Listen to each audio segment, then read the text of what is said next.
আমরা যখন আন্দোলন শুরু করি আমার ৩-৪টা বন্ধু ছিল যে বঙ্গবন্ধু হলের ছাত্রলীগের পোস্টার, তারা শেষ পর্যন্ত আমাদের সাথে ছিল।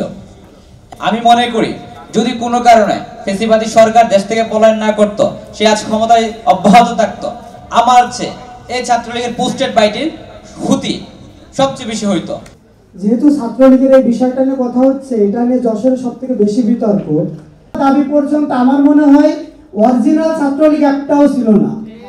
তো এই ক্ষেত্রে এই ছাত্রলীগকে ছাত্রছায়া দেওয়া যাবে কিনা? প্রত্যেকটা নাগরিকের নিরাপত্তা নিশ্চিত করার দায়িত্ব রাষ্ট্রের। এই যে প্রতিটা দুর্গাপূজার আগে সংখ্যালঘুদের উপর হামলা, এগুলো কেন করা হয়েছে? সংখ্যালঘুদেরকে কি হিসাবে, কোন ভোট ব্যাংক হিসাবে, সফট পাওয়ার হিসাবে কারা ইউজ করছে, এই জিনিসগুলো আমরা জানি। বর্তমানে বাংলাদেশের নাগরিকদের কাজ হচ্ছে বিভক্তি ভুলে একমাত্র আমি বাংলাদেশের নাগরিক, এর বাইরে আমার আর কোনো পরিচয় থাকতে পারে না। আপনার ধর্মীয় বিশ্বাস যাই হোক, আপনার রাজনৈতিক বিশ্বাস যাই হোক, আপনি বাংলাদেশের নাগরিক, এটা যেমন সত্য, এই সংবিধানের দ্বারা আপনার নিরাপত্তাও অতটুকু সত্যভাবে নিশ্চিত করা। সেই নিরাপত্তা যদি আপনাকে রাষ্ট্র দিতে ব্যর্থ হয়, তাহলে সামষ্টিকভাবে এই দায় আমাদের পুরো সমাজের উপরে এসে পড়ে। সুতরাং আমাদের প্রত্যেকটা নাগরিককে আমাদের জায়গা থেকে আমাদের প্রত্যেকটা অপর নাগরিকের নিরাপত্তার নিশ্চিত করার বিধান দিতে হবে। আপনি যদি সংখ্যালঘুদেরকে হামলা করতে চান শুধুমাত্র তার বিশ্বাসের জায়গা থেকে, কালকে কিন্তু আপনার সংখ্যাগরিষ্ঠ সম্প্রদায়ের মধ্যেও বিভিন্ন ধরনের এইপন্থী ওইপন্থী হিসাবে আপনি আবার সংখ্যাগুরু আইডেন্টিফাই করতে পারবেন এবং এই সার্কেলটা আপনার কন্টিনিউয়াস থাকবে। আমাদের সবার উচিত হবে যে বাংলাদেশের প্রতি নাগরিককে নাগরিক হিসেবে চিহ্নিত করে তার নিরাপত্তার ব্যবস্থা নিশ্চিত করা।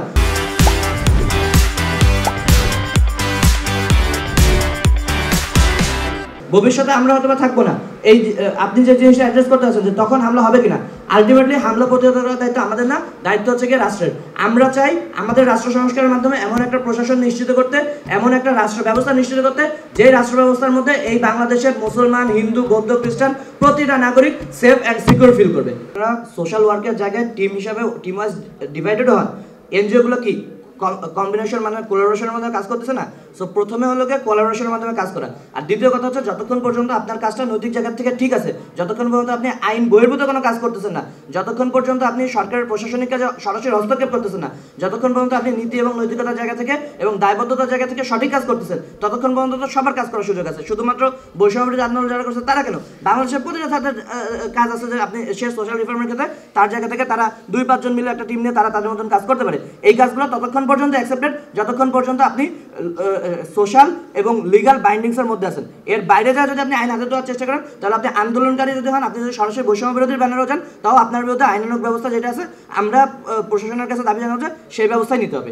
এর আইনের ব্যত্যয়, আইনের বাইরে যা কিছু করার সুযোগ নেই।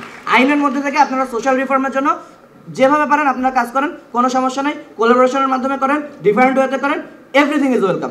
নতুন বাংলাদেশ, ইনক্লুসিভ বাংলাদেশ, সবাই ওয়েলকাম, সবাই কাজ করতে পারবে।